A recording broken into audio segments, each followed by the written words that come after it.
Vamos lá, meus irmãos, vamos lá, começando aqui nossa segunda aula de homilética 1 e 2. Como é costume, já oramos, mais uma vez, boa noite, graça e paz. Graça e paz. Graça e paz.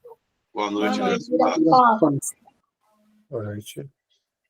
Com muita alegria que estamos aqui na nossa segunda aula desse módulo tão maravilhoso, como eu mencionei nas outras aulas, a homilética ele tem esse lado lúdico, porque tudo aquilo que a gente aprende no seminário, com a graça de Deus e com a permissão de Deus, a gente vai poder agora não só estruturar os assuntos como temas e estudos, mas apresentar a igreja.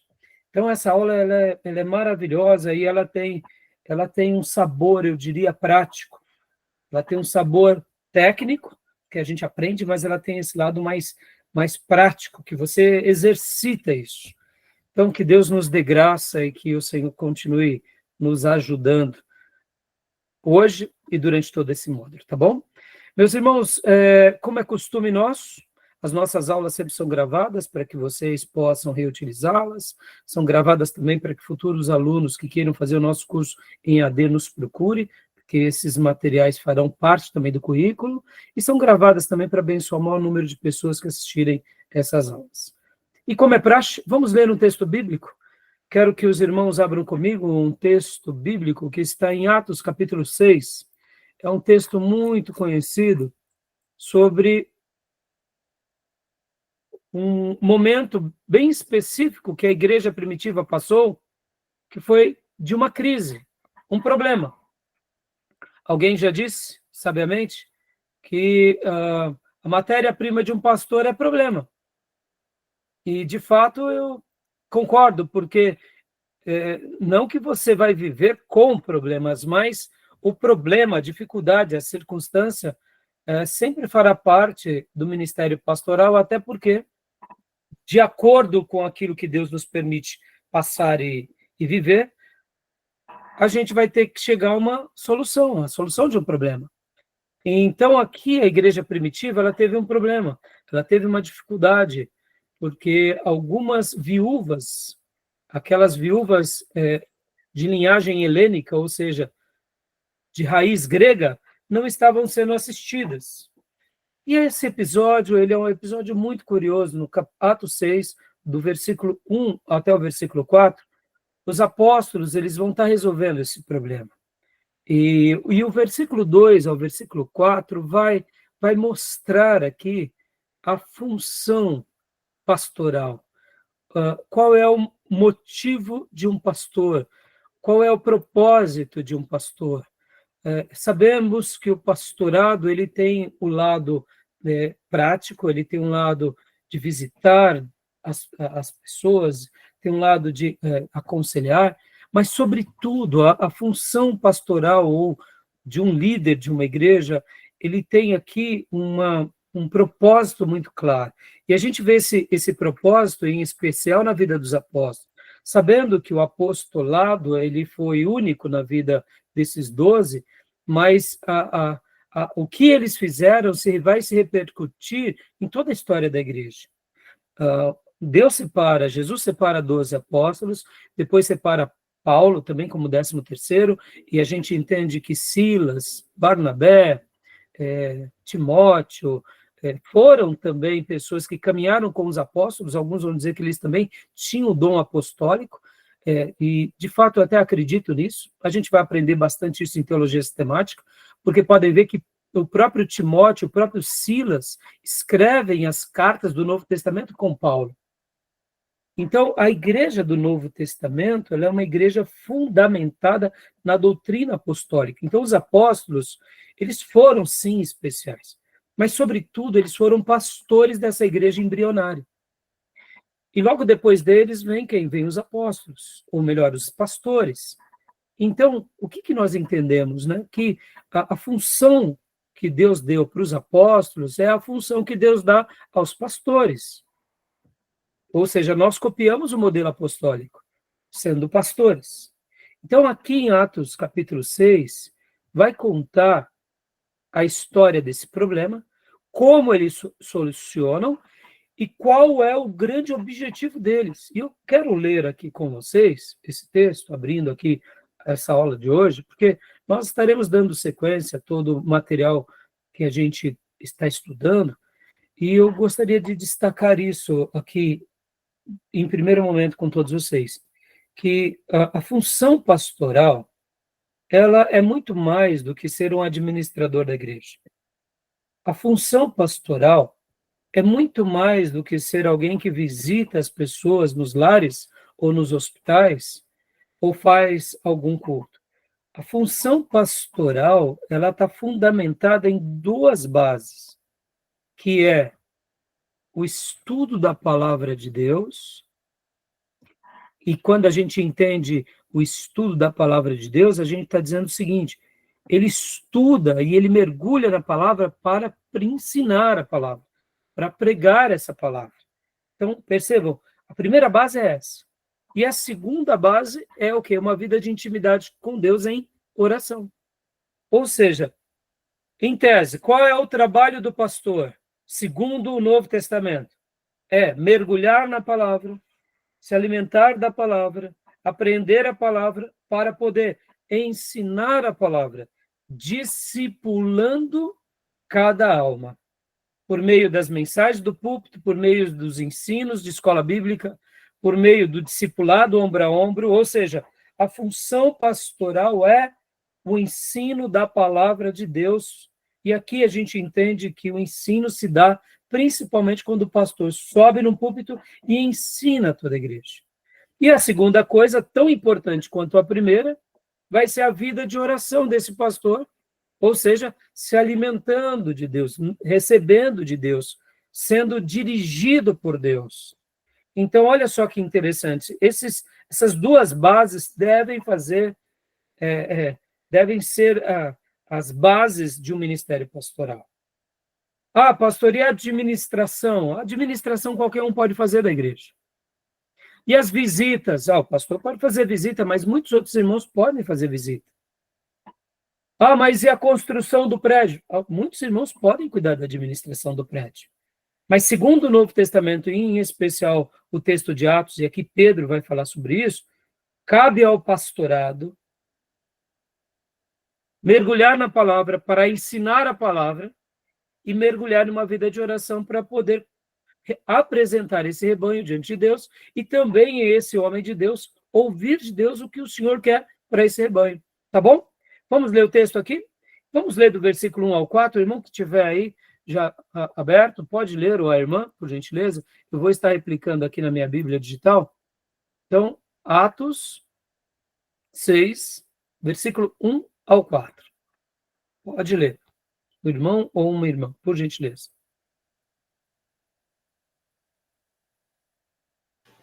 Vou ler aqui, pastor. Por favor. Ora, naqueles dias, crescendo o número dos discípulos, houve uma murmuração dos gregos contra os hebreus, porque as suas viúvas eram desprezadas no ministério cotidiano.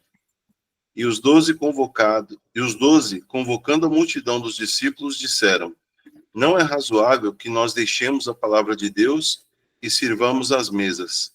Escolhei, pois, irmãos dentre vós, 7 varões de boa reputação, cheios do Espírito Santo e de sabedoria, aos quais constituamos sobre este importante negócio. Mas nós perseveraremos na oração e no ministério da palavra. Muito obrigado. Olha só, irmãos, não é que agora Pedro, juntamente com os apóstolos, estavam dizendo o seguinte: olha aqui, nós somos os chefinhos, então vocês que vão fazer o trabalho braçal. Não é isso. Pelo contrário, irmãos, longe disso. Vocês sabem que uma vida de estudo ela é tão fatigante quanto um trabalho braçal, se não mais. Como diz o escritor de Eclesiastes, as muitas letras nos fazem delirar. Somente quem estuda muito sabe como é difícil aprender para passar. O que o apóstolo Paulo está dizendo aqui, que não é razoável que nós deixemos a palavra de Deus para trabalhar, fazer o serviço do ministério social. Tudo é trabalho, tudo são dons. Mas já que eles foram separados para serem pregadores da palavra, aqueles que conduzissem o rebanho, Pedro está dizendo o seguinte: nós precisamos dar prioridade para a palavra, igreja.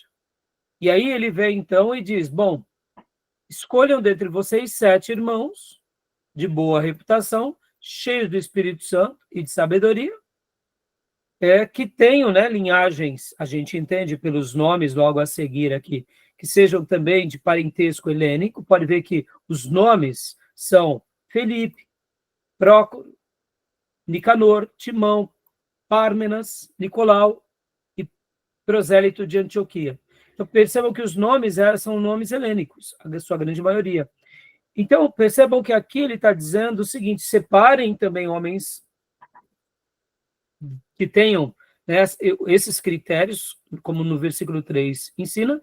Nós quem? Nós 12, depois Paulo aparece, né, como 13º apóstolo, nós perseveraremos na oração e no ministério da palavra. Pode ver que ele coloca a oração e a palavra como ministério, ou seja, irmãos, isso é muito sério. O pastor, ele precisa gastar tempo em oração. Vocês sabem, a gente não ora, né, muitas vezes, fazendo muitas coisas. Você pode estar em espírito de oração, mas para você orar com qualidade, você tem que dedicar tempo. Então, aqui Pedro vai dar o grande exemplo. E depois a gente vê na vida de Paulo esse grande exemplo de uma forma abundante. Paulo era um homem de muita oração e um homem de muita palavra, né? E aqui, quando ele fala na palavra, é porque eles, de fato, sabiam que Deus estava usando eles como canais da revelação.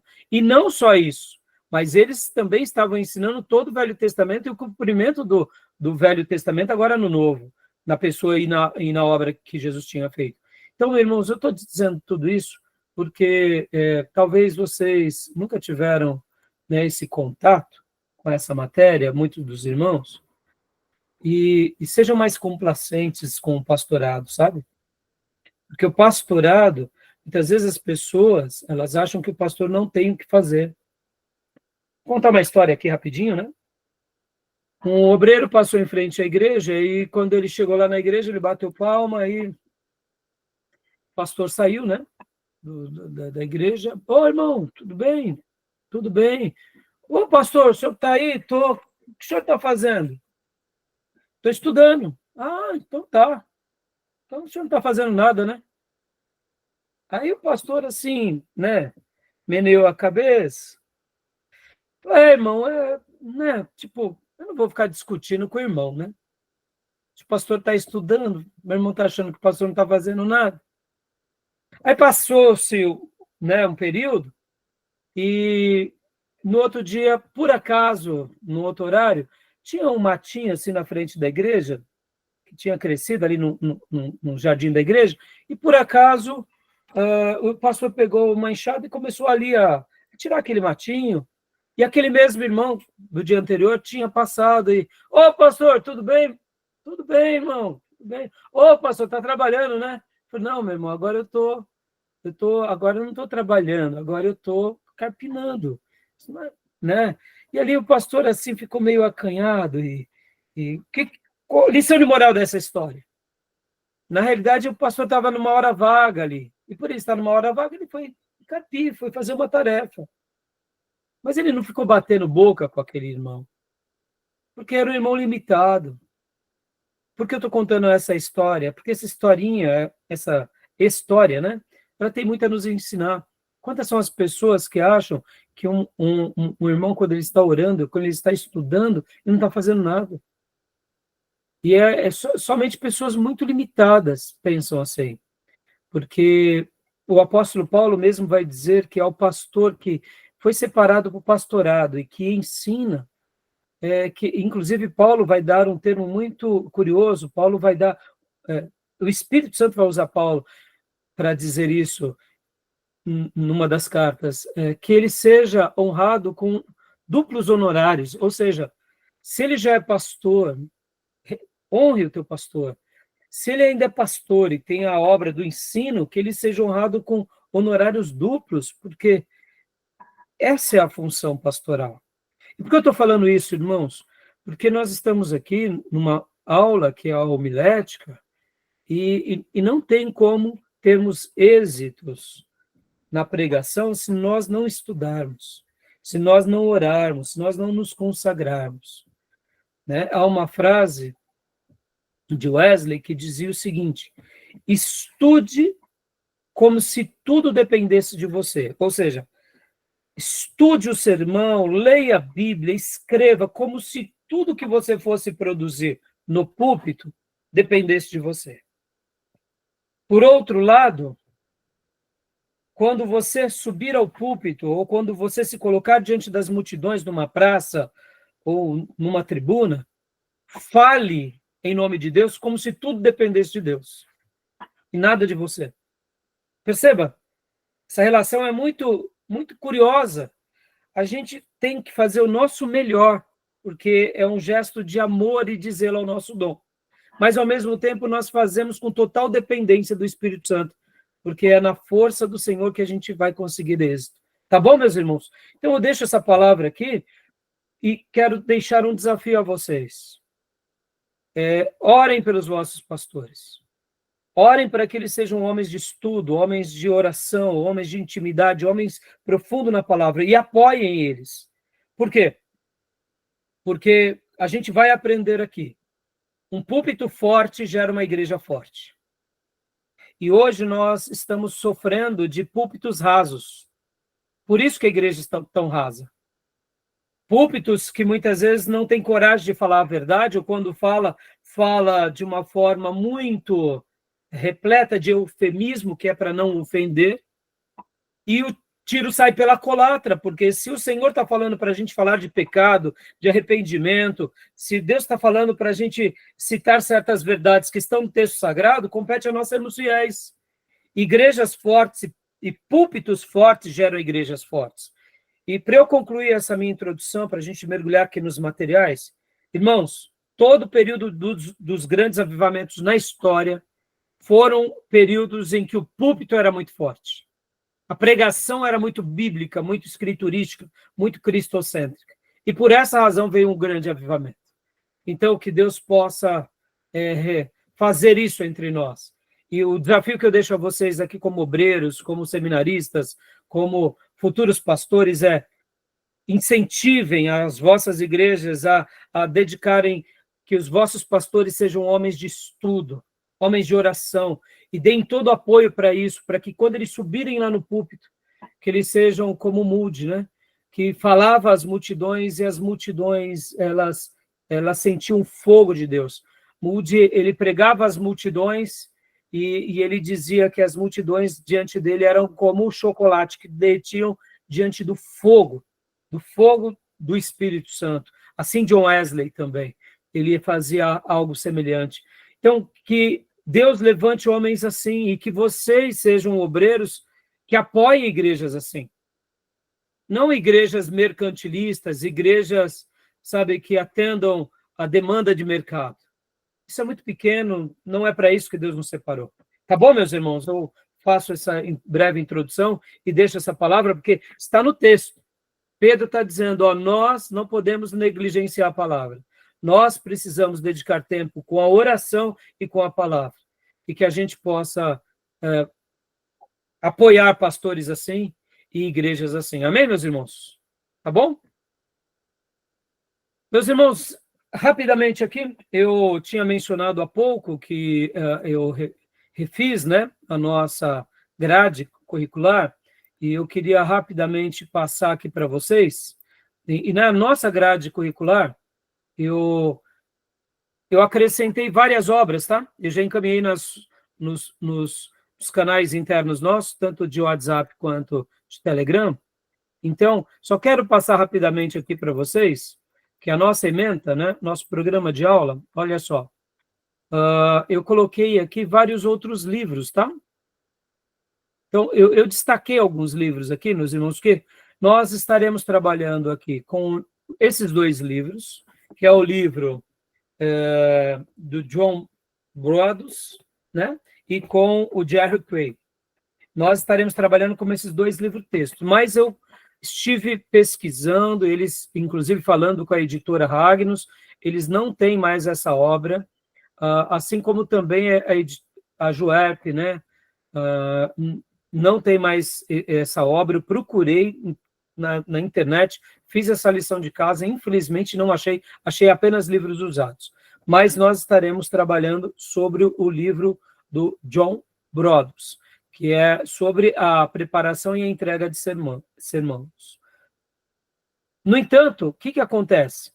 Eu deixei aqui em destaque também esse livro, ó, James Braga, tá vendo? Como preparar mensagens bíblicas. Quem quiser comprar esse livro, eu vou aceitar que você possa comprar esse livro e possa ler esse livro. É um livro muito bom, tá bom? É um clássico, é um livro que é uma síntese dessa matéria. Muitos seminários já usaram esse livro, eu inclusive tinha ele aqui, eu infelizmente alguém, né, pegou e não me devolveu. Eu vou estar encomendando também uma nova edição desse livro, tá bom? Quem quiser comprar esse livro, fica à vontade. Por que eu estou falando isso? Porque ele vai substituir esses 2 outros livros. Por outro lado, nós estaremos trabalhando sobre esse livro do John Broadus, porque como ele é um clássico, nós estaremos utilizando o material dele aqui em aula, inclusive estarei compartilhando aqui algo com vocês. E também deixei em destaque também esse outro livro do Karl Larker, que é o Prega a Palavra, que eu acho que vale a pena vocês comprarem. E também deixei também em destaque aqui esse livro do Crane, que é o Sermão Eficaz. É também outro livro da Juerp, eu procurei, não achei, meus irmãos, mas é um livro que, se vocês puderem comprar, nem que for um sebo, eu recomendo. E aí, eu coloquei aqui várias outras biografias sobre homilética, são materiais mais recentes. Então, a pregação cristocêntrica, aqui temos a importância da pregação expositiva para o crescimento da igreja, ou essa outra, aqui, pregação expositiva, a sua importância para o crescimento da igreja, também do Hernandes Dias Lopes, deve ser, é o mesmo livro numa nova edição, tá? Aí depois temos aqui outras obras mais contemporâneas e obras que vão falar muito sobre pregação expositiva e pregação também contemporânea. Eu achei bem legal aqui essas obras, então eu já passei para vocês, tá bom? E temos também um livro que é muito bem elaborado, só que ele é bem grande, chamado Pregação Reformada, proclamando a palavra de Deus do coração do pregador para o coração do povo de Deus, Joel Beck. Esse livro é um pouco maior, eu não tenho ele ainda, mas eu pretendo comprá-lo, e eu gostei muito da proposta dele. Ele é mais técnico, ele faz um apanhado sobre a pregação reformada, um pouco do pano de fundo histórico, é um pouco técnico, mas eu acho que esses livros que eu estou passando aqui para vocês servem como material extra para enriquecer aí o currículo de vocês, tá bom? Tudo bem? E, inclusive, deixa eu mostrar aqui para vocês, como eu tinha dito há pouco, né? Esse livro aqui, ó. Eu poderia usar esse livro também, ó, O Sermão Eficaz. Ele é muito bom, meus irmãos. James Crane. Ele tem uma proposta muito boa e, percebam, nós temos muitos livros bons. E por essa razão, fica difícil de, em um módulo apenas, são livros muito bons, então eu poderia dar muitos livros para vocês aqui, mas a gente tem que seguir um norte, tá? Deixa eu fazer mais um comentário. Eu também coloco esse livro lá na nossa bibliografia, só para vocês terem uma ideia. Nesse livro, Pregação ao Alcance de Todos, ele fala o seguinte: a homilética fundamental, a homilética material e a homilética formal. É muito bom também. Então, assim, a sugestão que eu dou para vocês é pesquisarem, quando vocês notarem que tem um livro de homilética bom, caso vocês precisem da minha avaliação, me perguntem, eu dou meu parecer. Se eu não conhecer o livro, eu vou procurar saber sobre o livro, né? Agora, uma coisa que vocês vão notar, e eu queria concluir essa fala agora apenas com isso, por exemplo, como esse livro aqui do Robson. Pregação Bíblica, o desenvolvimento e a entrega de sermões expositivos. Vocês notarão que grandes pregadores mais recentes, eles estão falando muito sobre pregação expositiva. Então, já já a gente vai trabalhar sobre esse tema aqui em classe. Mas temos muitas obras ótimas sobre pregação expositiva. E por que eu estou falando sobre esse livro, por exemplo, né? Porque nós entendemos que uma das melhores maneiras em que o pastor pode pregar é pregar expositivamente. E, resumindo, o que é uma pregação expositiva? É quando, de fato, o pregador ele consegue fazer tudo aquilo que nós aprendemos em hermenêutica e também em exegese, e aí ele extrai todo o significado daquele texto e ele expõe aos seus ouvintes. Então, por isso que é chamado pregação expositiva. Então, dessa lista que eu cataloguei há pouco para vocês aqui, a maioria delas vão falar sobre mensagens expositivas. E eu acredito que essa mudança na arte de pregar e na homilética foi muito boa, porque a pregação expositiva, ela tenta extrair o que realmente o texto está dizendo. E quando o texto está dizendo algo, e aí você faz toda aquela hermenêutica, e você vai na história, você tenta compreender o pano de fundo histórico, faz a ponte entre o que Deus se revelou para aquele povo, que é o povo hebreu, ou para a igreja, e o que Deus está querendo nos dizer hoje, na atualidade, fica muito difícil você colocar heresia.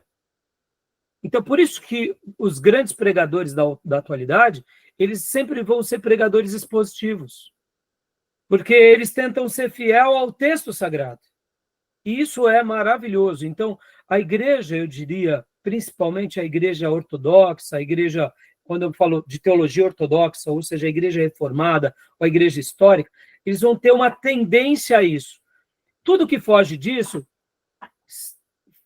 facilita um pouco mais para essas mensagens simples e simplórias. Então, o neopentecostal, por exemplo, ele jamais vai pregar uma mensagem expositiva. Porque o que ele quer pegar textos isolados para sustentar ali a sua nova doutrina. Então, fica aqui essa dica, inclusive, deixa eu compartilhar rapidamente aqui com vocês também, nos trabalhos extras, eu também coloquei aqui várias outras mensagens, que inclusive o nosso irmão Tomé hoje, inclusive ele tinha me passado, eu achei muito, eu não assisti ainda, mas já recomendei aqui. Então, eu realterei, né, os nossos trabalhos extras, então substituí alguns vídeos que estavam bloqueados para que vocês possam ver, e coloquei aqui também, abaixo, várias sugestões de outras palestras e vídeos que são mensagens, que são entrevistas, que são partes do livro do Lloyd Jones. Então, esse material vai ser muito bom para vocês, porque vai enriquecer também essa matéria. Tá bom? Tudo bem? Tranquilo? Então, só dando esse adendo aqui, para que vocês possam se atualizar. Tá joia? Alguma pergunta, alguma dúvida?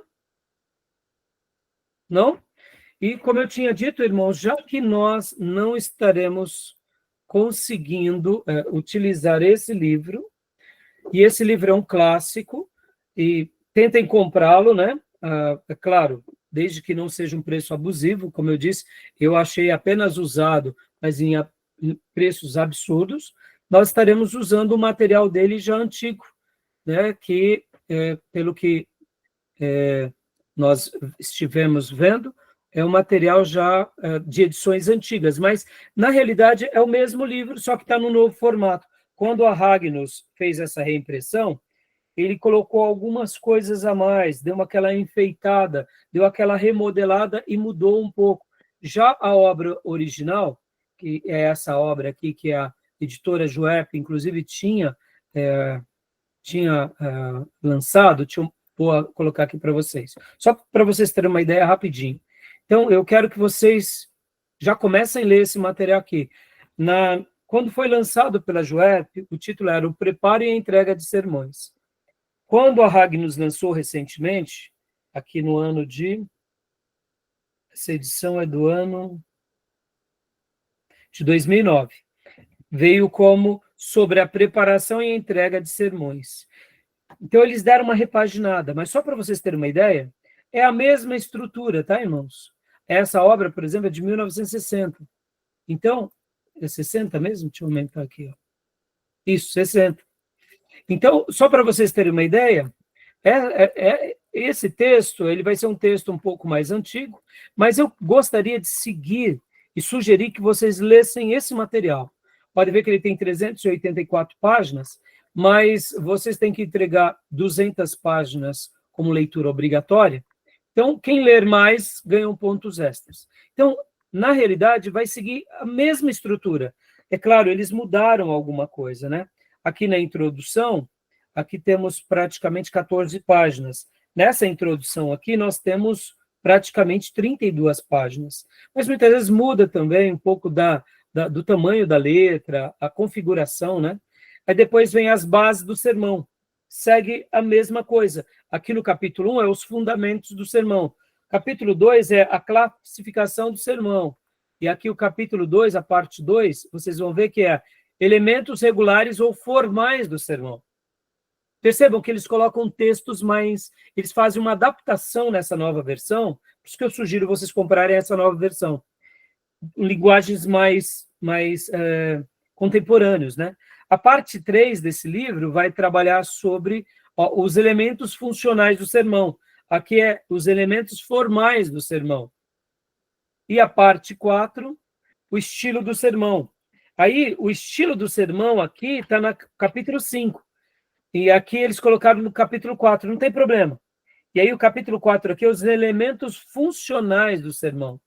Então, ou seja, eles mudam a ordem, entendeu? Então não muda nada, praticamente é o mesmo livro, com uma nova roupagem, com novas palavras. Por exemplo, vocês vão ver aqui que eles vão chamar de prédica, os predicados de um bom exórdio. Então, vocês vão ter que fazer simplesmente essa adaptação, né? De predicados, né? Por exemplo, exórdio seria introdução. Então, percebam que vai ser um pouquinho diferente algumas terminologias, porque, afinal de contas, irmãos, é de 1960 essa obra, tá?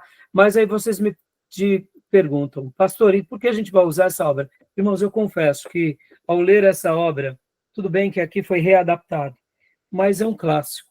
E eu amei esse livro, e eu gostaria demais de honrar, né, John A. Broadus, porque realmente ele fez um trabalho maravilhoso, e depois dele vieram uma geração de pregadores que continuaram a ensinar como ele. Vocês vão ver que quase todos os livros de homilética pegam carona nele, pelo menos nesses últimos 100 anos, tá bom?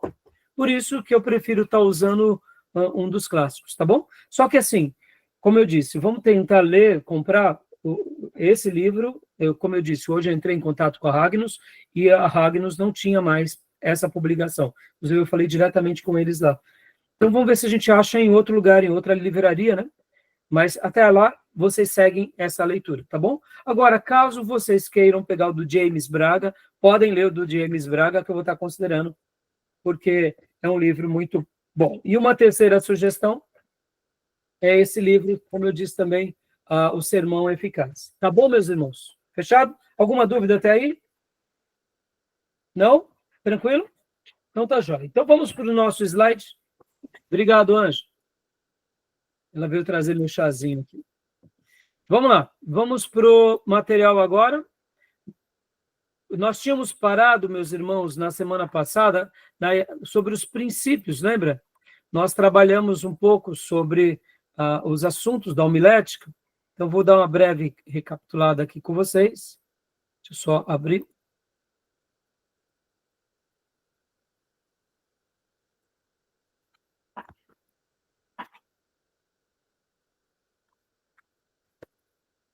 Nós passamos aqui, semana passada, falamos sobre o slide número 1. Nós paramos na parte dos princípios. Falamos sobre os objetivos, conteúdo, material. Trabalhamos um pouco sobre essa questão do termo, as definições, a origem. falamos sobre essa questão do apoio, nomenclaturas, e paramos os benefícios, e paramos aqui nos princípios. Os princípios. Da semana passada ficou alguma dúvida, meus irmãos? Querem fazer alguma pergunta? É um bom momento, se vocês já viram alguma coisa, ficaram com dúvida em algo. Eu li algumas páginas do livro, fiquei com dúvida numa parte, mas eu acho que está cedo ainda para perguntar, né? Então tá bom, Tomé, mas depois, assim que a gente entrar nos assuntos, aí você pergunta, tá bom? Beleza? Mas você lembra o que é agora? Eu até anotei aqui, é uma passagem que ele fala sobre as parábolas, ele fala que as parábolas são apenas histórias. Tá. Na realidade, não é menosprezando o ensino das parábolas. Mas percebam que as parábolas, elas eram contos ou histórias que serviam para fundamentar uma doutrina. Então, se a gente partir do pressuposto de que tipo de figura de linguagem é a parábola? Elas são histórias. Então, seria propriamente isso que ele está querendo dizer. Entendeu, Tomé? Não, sim, eu fiquei na dúvida, assim, porque, pelo pouco que eu entendo, assim, a parábola, ela é uma ilustração, mas para contar uma verdade, né? Como no caso da parábola do semeador. Ali ele faz uma ilustração, mas no pano de fundo ali tem uma verdade bíblica, que a semente é a palavra e tal. Exato, mas assim, é claro, a gente não pode ir para o lado racional. A parábola é uma história daqueles dias que o intuito era extrair verdades espirituais e fazer com que essas verdades espirituais fossem acomodadas no ouvinte, por meio daquilo que eles faziam corriqueiramente. Então, quando o autor ele quer comentar sobre isso, ele está dizendo mais ou menos nesse sentido, Tomé. É uma história para ilustrar uma verdade espiritual. Ele não está querendo dizer que é só uma história sem sentido ou comparando essa história a muitas outras histórias. O que ele quer dizer é... Vou dar um exemplo, você não vai me esquecer, Tomé. A ilustração para um sermão acaba sendo uma história, ou como alguns grandes pregadores e professores de homilética vão dizer, que a ilustração está para casa como as portas e janelas, ou melhor, assim como as portas e janelas estão para a casa, a ilustração está para um sermão. Pode ver que numa ilustração que você dá, você acaba clareando, iluminando aquilo que você está dizendo para o ouvinte. Ou seja, por meio dessa história, você traz luz, você traz compreensão. É uma história, mas que no momento certo, na hora certa, aquilo vem como uma clareza ao ouvinte, ao entendimento. Entendeu? Então, é nesse sentido que o autor está querendo colocar. Você entende? Na sua explicação eu entendi, mas no livro, talvez até pela leitura que seja um pouco difícil por causa da escrita antiga, né? Talvez não tenha entendido o contexto direito. Mas, além dessa, tem uma outra passagem que ele fala que o pregador ele deve evitar alguns textos bíblicos. Ele fala que são textos espúrios. E ele cita lá algumas passagens bíblicas que é para o pregador evitar. Essa parte também fiquei meio com dúvida, mas deixa mais para frente. Isso, mais para frente a gente vai chegar lá, Tomé, porque aí a gente vai esclarecer. Mas assim, já dando spoiler, Tomé, existem certos textos, Tomé, que numa pregação, o que você tem que entender? Que numa pregação, ela é diferente de um estudo.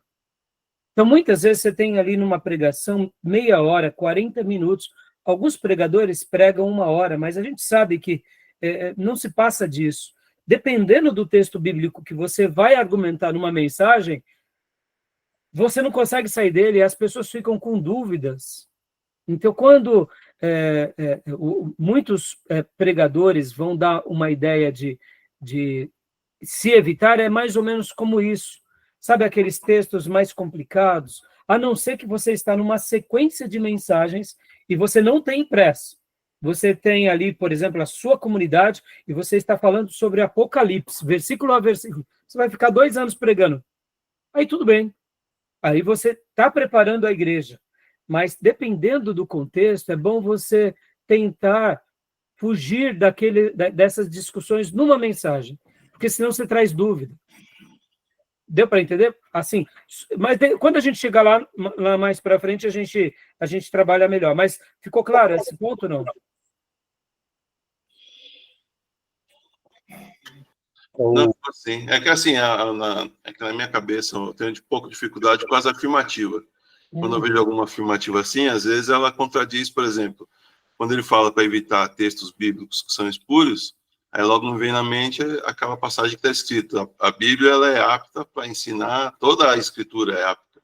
Então, sim. Aí entra, sabe, um pouco de contradição. Mas aí a gente lembra dos neopentecostais, aí a nossa cabeça dá um nó, né? Aí entra também aquela questão, né? A Bíblia é a palavra de Deus ou contém a palavra de Deus? Leva para isso também. Então, é que, na realidade, por isso que, assim, a gente vai aqui passo a passo, explicando. Esses pregadores, esses livros que nós separamos, a gente tem eles como pregadores e pastores ortodoxos. Quando não, reformados ou históricos. A maioria deles vão ser contundentes sobre essa questão de que a Bíblia é a palavra de Deus, inerrante e infalível. É que muitas vezes eles estão ali no seminário falando aos seus alunos, e vocês têm que lembrar que assim como essas nossas aulas estão sendo gravadas aqui, esses livros, eles nascem aonde? Eles nascem nos seminários, nos debates seminários, que os alunos depois, juntamente com outros professores, acabam, depois de muitos anos, pegando a apostila desses professores, unindo as aulas e as anotações, e editam e fazem o livro. Então, esses assuntos, né, quando a gente pega aqui de forma um pouco resumida, sem muita explicação, aparece que, de fato, eles estão selecionando, né? O que pode, o que não pode. Não é isso. É porque, como eu disse, muitas vezes, em 40 minutos, em 30 minutos, você vai entrar em assuntos complexos. Vamos pegar, por exemplo, irmãos, existem certas passagens, como eu citei de Apocalipse, como, por exemplo, é a passagem lá de Saul com a médium. Se você não tem um público, se você, por exemplo, está na sua igreja, que você já ensinou aquilo na escola bíblica, nenhum problema. Agora, eu vou pregar fora e entro num tema desse e, de repente, não explico direito, as pessoas ficam perdidas. Né? Então, assim, existem algumas passagens um pouco mais difíceis. É isso que ele quer dizer, né? Tá bom? E também, como eu li no Lund, naquele livro do Lund, ele fala que as parábolas, por exemplo, o reino de Deus não é o reino de Deus. Na parábola, ele é um indicador, é uma ilustração que aparenta ser semelhança do reino de Deus. E o Augusto Nicodemo até fala também sobre isso. Exato, né? Fala sobre isso. Exato. Agora, deixa eu dizer... semelhança, né? Então, assim, a parábola é como se fossem as nossas histórias vivas hoje, os nossos acontecimentos hoje. Então, mas a gente vai chegar lá e vai ficar muito mais claro no andar da carruagem, tá bom? Agora, deixa eu só fazer um comentário aqui com vocês, meus irmãos. Por exemplo, o que pregamos é resultado do que sabemos, é resultado do que pensamos, é resultado do que cremos, é resultado do que estudamos, é resultado do que desejamos e é resultado do que sentimos. Então, perceba que a pregação, muitas vezes, a gente tem ela como algo mais simples, mas ela tem toda essa complexidade, né? Então, a gente não pode se esquecer disso, né? Porque, muitas vezes, a gente se esquece desses detalhes. E esses detalhes são fundamentais, né? Tá bom? Beleza, meus irmãos? Então, a gente tinha parado aqui, né, nos princípios, já vamos dar sequência daqui, né, dos princípios de um sermão, né? Aqui um destaque, né, que inclusive eu queria deixar aqui para vocês, que o professor Sérgio Mascarenha, inclusive nas suas notas, ele coloca aqui, eu quero até honrar, né, o nosso querido professor, porque esse material dos slides de homilética que eu peguei com ele, né, ele coloca uma frase muito interessante, uma nota dele, é que os nossos conhecimentos não é a principal razão de um sermão. Ou seja, ele não é o fundamental de um sermão. Mas o nosso conhecimento, ele acaba servindo como um esqueleto que ele vai dar forma, ou seja, ele vai ser uma espinha dorsal. Então, a gente se prepara, sim, né, como a gente está vendo aqui no slide, mas, ao mesmo tempo, a gente não pode ficar preso diante disso, porque dentro do escopo da homilética, a homilética, lembra que na primeira aula eu falei muito sobre isso, a teologia da homilética é uma coisa, e as regras homiléticas são outras. Então, durante esses slides, agora a gente está falando um pouco mais sobre essas regras e essas técnicas. Então, a homilética vai nos apresentar as regras técnicas. O pregador pode tirar proveito do conhecimento, como a gente sabe disso. Lá em 1 Timóteo 4,13, vamos ler 1 Timóteo 4,13, só para enriquecer isso que eu acabo de dizer. 1 Timóteo 4,13. Olha só. Deixa eu compartilhar aqui com vocês.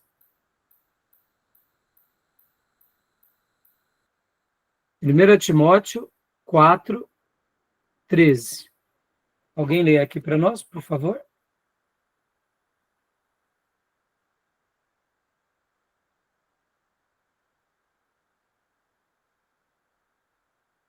O que está escrito? Acho que mudou aí. Tá. Até que eu vá, aplica-te a leitura, a exortação e ao ensino. Paulo está dizendo para o seu aprendiz, se dedica. No entanto, a gente sabe que essa dedicação, ela vai ser útil, mas o que vai ser mais importante para nós, meus irmãos, é o quê? É a nossa busca espiritual, é o quê? O nosso discernimento espiritual, é o quê? É o toque do Espírito Santo sobre a nossa vida. Vamos ler agora 2 Pedro 3,18, porque esse texto vai também dar uma luz muito grande para nós. 2 Pedro 3,18. Pode ler para nós, Beatriz, por gentileza.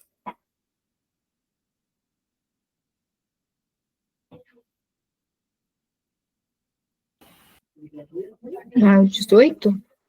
2 Pedro 3,18. Pode mudar a página. Então, 14. Opa, desculpa. Antes crescei na graça e no conhecimento do nosso Senhor e Salvador Jesus Cristo. A ele seja dada a glória, assim agora como até o dia da eternidade.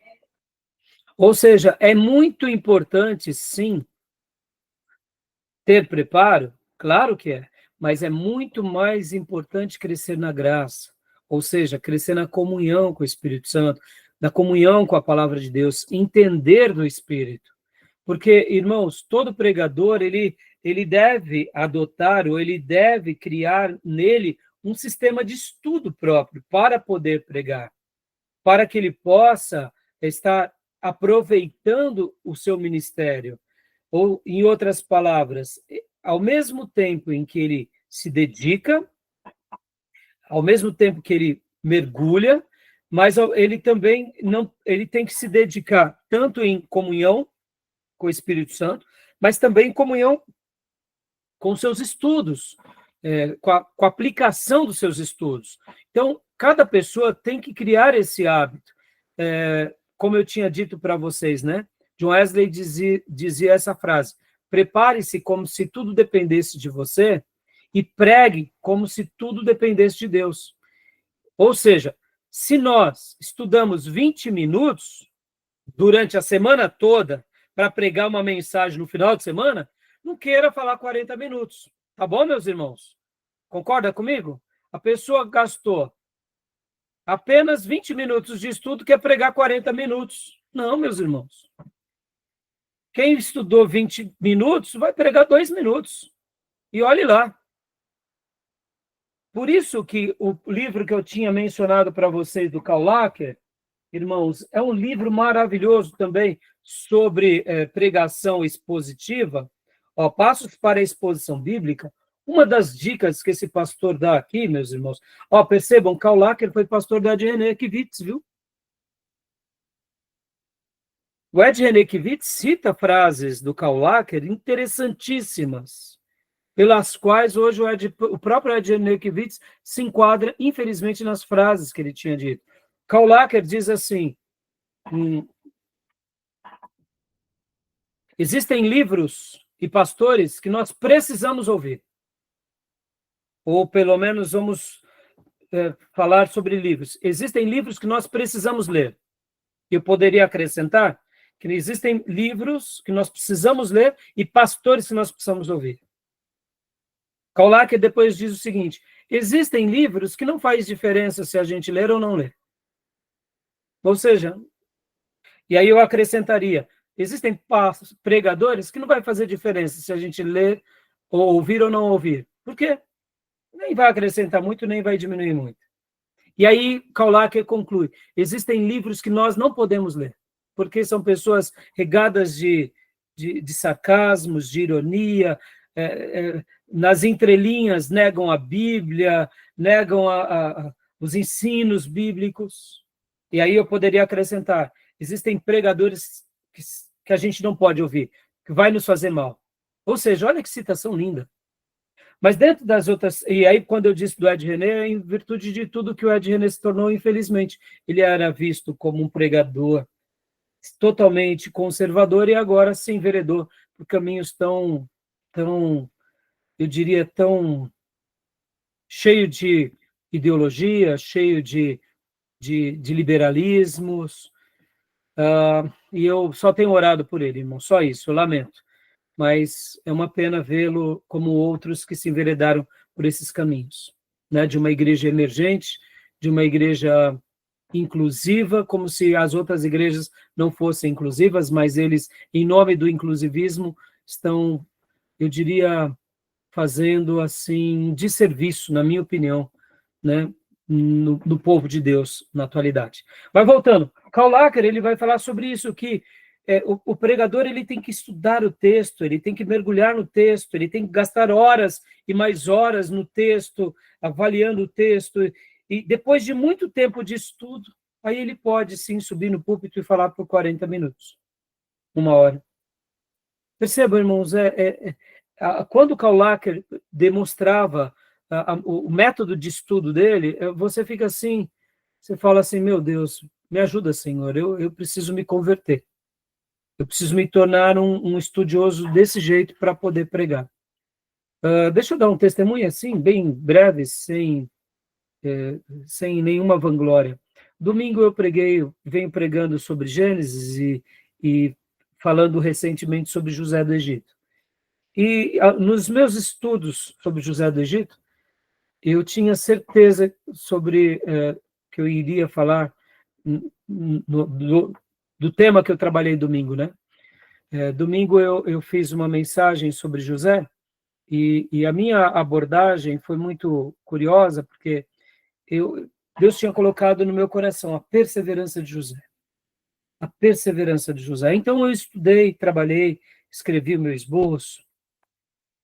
E durante a semana, nos meus estudos, nasceu algo novo e floresceu, que foi sobre o outro assunto que eu trabalhei, porque eu já vinha trabalhando sobre a perseverança, e aí eu ouvi como se o Espírito Santo me conduzisse a falar sobre a bondade de José. E num primeiro momento pareciam ser coisas meio sem conexão, e depois, nos meus estudos, eu enxerguei de uma forma tão linda a conexão. Então, o título da minha mensagem de domingo foi José, a sua perseverança e bondade. E ali preguei. E confesso para os meus irmãos que eu sabia que domingo ia demorar, porque eu falei, bom, eu vou ler pelo menos 3 capítulos de Gênesis domingo. Eu falei, pelo menos ali, só nessa leitura vai ser uns 20 minutos. Aí o que eu tenho que pregar, eu falei, no mínimo 1 hora de mensagem. Aí quando eu acabei a mensagem, preguei, vi a igreja feliz, me senti feliz. E o que eu queria testemunhar aqui com vocês, né? Tem vezes que a gente acaba uma mensagem, no final da mensagem, você fala assim, consegui passar a mensagem, consegui falar tudo aquilo que eu gostaria, né? E aí, depois que eu fui ver o tempo da mensagem, desde quando eu peguei o microfone, cumprimentei a igreja, e até o momento que eu dei a bênção apostólica, quando eu fui ver só o corte da mensagem, eu fiquei assim, num misto de alegria e de tristeza, porque eu falei, meu Deus, deu 1h25 de mensagem. Eu fiquei assim, falei, meu Deus, 1h25 de mensagem. É muita coisa. Mas ao vir para nossa casa, minha esposa falava assim para mim, Mô, que mensagem foi essa? E que mensagem? Então, quando você ouve da mulher, que você é casado há 30 anos, que você pregou 1h25, ela ainda está te elogiando, porque o negócio foi bom, né? Era isso que eu queria testemunhar, né, irmãos? Assim, sem vanglória, sem nada disso. Mas por que eu estou falando isso para os irmãos?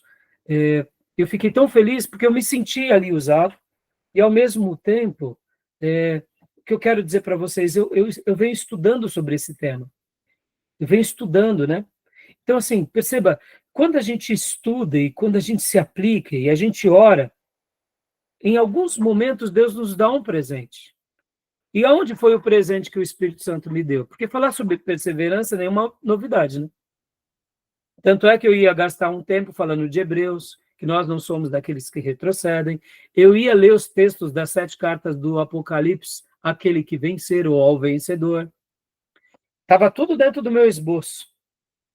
Mas, como eu disse, quando durante a semana, principalmente ali foi chegando perto da mensagem, na sexta e no sábado, que me veio aquela clareza sobre a bondade, que eu consegui unir a perseverança de José com a bondade, ali foi o grande presente de Deus.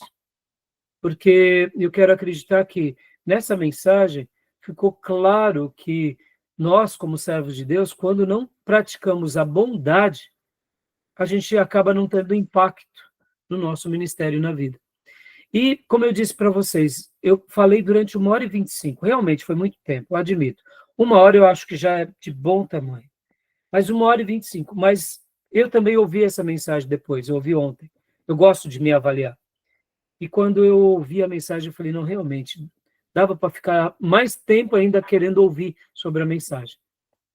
E tanto é que quando eu concluo meio com pressa, porque, afinal de contas, eu já tinha notado que já fazia um bom tempo, né? Mas eu não tinha noção que estava ali há todo esse tempo. Então, por que eu estou falando isso para os irmãos? Que eu acabei de dizer, irmãos. Quando a gente quer falar 40 minutos, a gente tem que estudar bastante. A gente tem que orar bastante, a gente tem que se aplicar bastante. E não tem como a gente fazer isso fazendo outras tarefas. Ou a gente se concentra a isso, ou não. Então, fica aqui um alento para os irmãos. É claro, irmãos, hoje, pela misericórdia de Deus, eu dou tempo integral. E a minha vida é cuidar da igreja, meu foco principal é a pregação e o ensino, e depois o seminário. Então, minha vida é estudar. Então, é claro, mas assim, se eu não tomar cuidado, muitas vezes, as demandas do pastorado me tomam o tempo do estudo. Quantas são as vezes que ligam, irmão, pastor, eu preciso de aconselhamento, e aí eu estou estudando, eu preciso remanejar a agenda, é uma visita, é uma coisa urgente. Então, percebam, muitas vezes a demanda do ministério toma esse tempo. E se a gente quer realmente ter, né, êxito, a gente tem que saber dessas coisas, tá bom? Acabamos nem lendo o slide, eu acabei fazendo bastante adendos aqui, mas eu acho que tudo isso foi muito útil para vocês. Tá bom, meus irmãos? Alguma dúvida, alguma pergunta? Querem falar sobre alguma coisa? Né? Tá bom, meus irmãos? Na verdade, irmãos, a gente tem que ser honesto sobre essa questão, né? Concorda comigo? Muitas vezes a gente quer boas mensagens, a gente quer pregar bem, mas a gente não gastou nenhum tempo de oração e nenhum tempo de estudo. Deus pode ser misericordioso e nos dar algo? Pode, mas não é assim que a gente cuida da obra de Deus. Não é verdade, irmãos? Se a obra de Deus é santa, se o dom que Deus nos deu é um dom do Espírito Santo, nós precisamos ser aplicados, né? E eu queria até concluir essa aula usando aqui mais uma vez a frase de John Wesley: prepare-se como se tudo dependesse de você e pregue como se tudo dependesse de Deus. Não é verdade? É assim. Tá bom, meus irmãos? Vamos para o intervalo? Alguma pergunta? Não? Então tá jóia. Então, já a gente mergulha nos slides, vamos correr nos slides, tá bom? Fique mais um minutinho na aula que eu precisava dar uns recados para vocês, tá? Só um segundinho, vou parar a gravação agora.